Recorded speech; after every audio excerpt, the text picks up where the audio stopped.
As part of my surgery, my head would be partially shaved and I would have stitches from the top of my head down to my left ear. And a few weeks after the stitches were removed, I had a picture taken showing that, hey, you know what? I've got the hair growing back, the stitches are being removed, I'm good to go. When I showed this picture to a friend of mine, he said, oh, Jen, no offense, but that picture's kind of creepy. It's making me feel a little bit lightheaded. And we laughed about it. But I thought, what a great example of perspective. Because what was creepy to him is beautiful to me, because the picture shows that I was healing. People have asked me for years now, Jennifer, do you feel as though a mindset of emotional grit is nature or nurture? Meaning, are you born with it or do you acquire it over life, based on things that you experience and things that you hear from others? Well, I can't actually explain the genetics of it, but I can tell you that things that I have experienced or learned about from others have helped hone my perspective. For example, back when I was growing up, the drummer, Rick Allen, of the British rock group Def Leppard, got in a car accident and lost one of his arms. Well, rather than let his healthcare situation actually keep him from pursuing his passion of drumming, he thought, you know what, I've got to figure out the how. So he actually taught himself how to actually play the drums with his remaining arm and the use of his feet. Phenomenal example of emotional grit. I've also thought about how my mom has volunteered for years at places around the world, including an orphanage in Mexico. For years, she literally watched these children grow up. Well, on one particular trip, she noticed that they had shoes that were worn through. A lot of them had holes in them, or they just were appearing to be very worn. And so my mom thought, well, I'll use the donations I got for the trip and I'll buy them the new shoes. But then it dawned on her that she couldn't actually ask the children, what's your shoe size? Because chances are they were wearing shoes they either inherited from an older child or perhaps someone donated them to the orphanage, in which case you were lucky to get a size that was even close to what your actual shoe size was.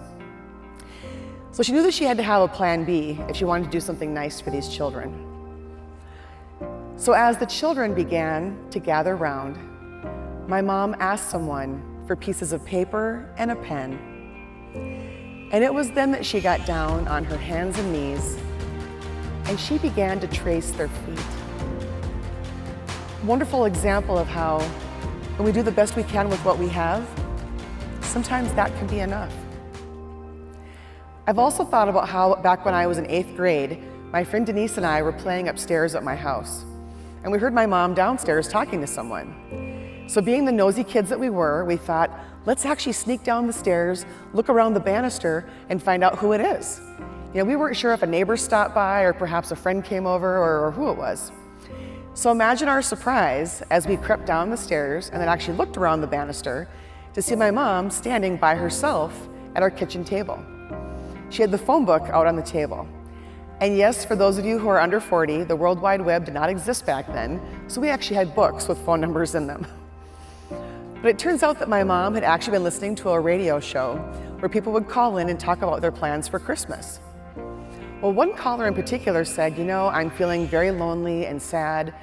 I'm divorced, I don't have any children, my parents have passed away, and my estranged brother lives somewhere in Wisconsin, whereas I'm here in Minnesota, and I don't know what I'm gonna do for Christmas. Well, that's when my mom got out the phone book, and she called the radio station. And she said to the person, I know you can't give me the caller's contact information, but please feel free to give her mine. She can come to my house for Christmas. The act of kindness that day was intended for a stranger, but the benefits could also be felt at home. Denise and I looked at each other and didn't say a word, but our expressions spoke volumes. Turns out that with acts of kindness, they don't just benefit the recipient, they can also benefit the person who initiates them, in this case, my mom. You literally can get what's called a helper's high. It's a serotonin rush, one of the feel-good chemicals of the brain. So it's pretty interesting how that can actually benefit both parties. It can also benefit people who watch. So in this case, it was Denise and I, and of course all of you today, just even hearing the story, it can benefit all of you as well. It's part of the beauty of kindness. Another story involves my dad.